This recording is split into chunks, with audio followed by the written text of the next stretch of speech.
बिबट्या आल्यामुळे नागरिकांमध्ये आता भयाचं वातावरण आहे। कधीही कुठे बिबटे हे यायला लागले आणि नागरिकांवर हल्ले करायला लागले। नशिबानं माझ्या मतदारसंघात आलेल्या एका बिबट्यानं ते 6 ते 7 लोकांना वर हल्ला केला होता, परंतु त्यातील एक मुलगी जी आहे अंजली टाक, ती फार गांभीर्यानं तिच्यावर हल्ला केल्यामुळे तिला एंगेजमेंट तिची झाली होती आणि जानेवारी महिन्यामध्ये लग्न होतं, परंतु चेहरा आणि तिच्या शरीरावर अनेक जखमा असल्याकारणानं ती आता इस्पितळामध्ये उपचार घेते। प्रामुख्यानं राज्य शासनानं तिच्यावर येणाऱ्या सर्व खर्चाची जबाबदारी उचलण्याचा निर्णय घेतलेला आहे आणि तिला पूर्णतः बरी होईपर्यंत इव्हन प्लास्टिक सर्जरीचा खर्चसुद्धा राज्य शासन करण्याचा निर्णय आम्ही सर्वांनी मिळून घेतलेला आहे। कारण शेवटी वनमंत्री गणेश नाईक आणि मुख्यमंत्र्यांनी ह्या विषयावर गांभीर्यानं चर्चा केली। प्रामुख्यानं शहरी भागामध्ये संजय गांधी नॅशनल पार्क आणि त्याचबरोबर तुंगारेश्वर अभयारण्य हे शहराच्या जवळ आहे, म्हणजे त्या ठिकाणावरनं वसई-विरार महापालिका, ठाणे महापालिका आणि मीरा भाईंदर महापालिका क्षेत्रामध्ये हे दोन्ही अभयारण्य येत आहेत। 55 ते 60 बिबटे त्या ठिकाणी आहेत।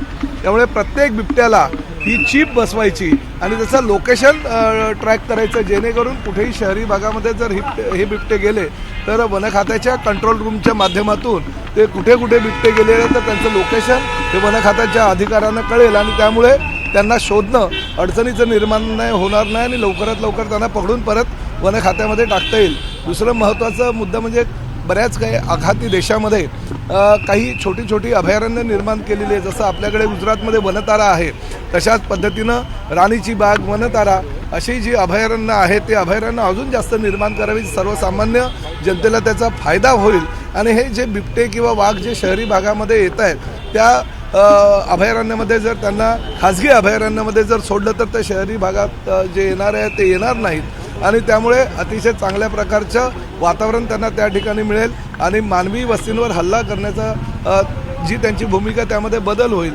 खरं तर नागपूरच्या अधिवेशनामध्ये रवी राणा यांनी ही मागणी केली होती की हे बिबटे दत्तक योजना चालू करा, परंतु राज्यामध्ये सुद्धा ही बिबटे दत्तक योजना चालूच आहे।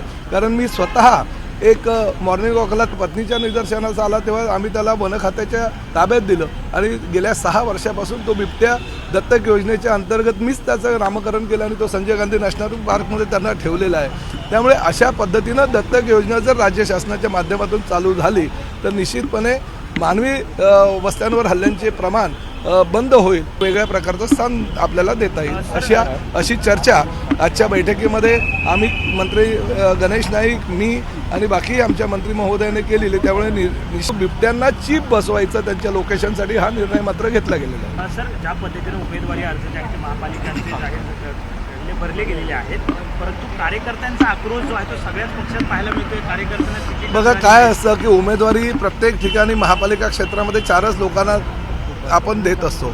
कार्यकर्ता हा बिचारा वर्षभर मेहनत करत असतो आणि गेल्या आता 8 वर्षानंतर ही निवडणूक लागली आहे, त्यामुळे बऱ्याच काही कार्यकर्ते मोठ्या प्रमाणामध्ये मला तिकीट मिळेल हे आशेने होते, परंतु तरीसुद्धा त्यांना मिळालेली नाही उमेदवारी तर त्यामध्ये आक्रोश त्यांचा होणारच। पण सर्व शेवटी राजकीय कार्यकर्ते म्हणजे आम्हाला नेते घडवणारे एक फॅक्टरी असं म्हणायला हरकत नाही, तर त्या कार्यकर्त्यांचा प्रत्येक पक्ष कुठे ना कुठे भविष्यामध्ये निर्णय चांगला घेत असतात आणि त्यांना मानाचं स्थान देत असतात। एबीपी माझा, उघडा डोळे बघा नीट।